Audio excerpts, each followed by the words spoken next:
Dans la forêt dense, où les arbres entrelaçaient leurs branches comme des bras protecteurs, les choses disparaissaient sans laisser de traces.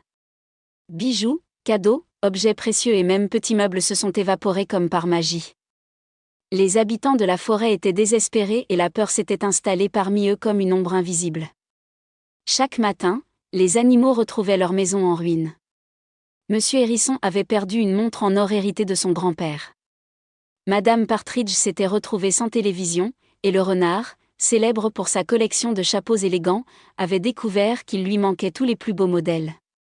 Tout le monde soupçonnait que le voleur était un maître de l'invisibilité, car il n'avait pas laissé la moindre trace. Même les détectives les plus compétents de la forêt avaient abandonné, incapables de résoudre le mystère. Le maire Buffny, exaspéré, convoque alors une réunion d'urgence. « Il faut faire quelque chose », s'exclama-t-il. « Notre forêt ne peut plus vivre dans la peur. Peut-être devrions-nous embaucher quelqu'un de l'extérieur », a suggéré Monsieur Viésure, tout en gardant soigneusement la clé de son garde-manger. Le maire réfléchit un instant, puis déploya ses ailes.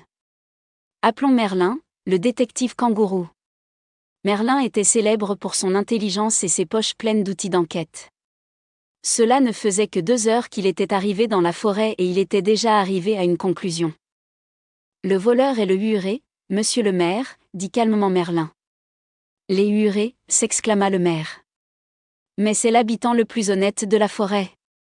Il a aidé à construire la bibliothèque et nous lisait des histoires tous les soirs. » Merlin sourit légèrement et sortit une loupe de sa poche. « J'ai tout observé depuis un arbre. Je l'ai vu voler la nuit et emporter la télévision de Madame Partridge par la fenêtre. » Les animaux étaient sans voix.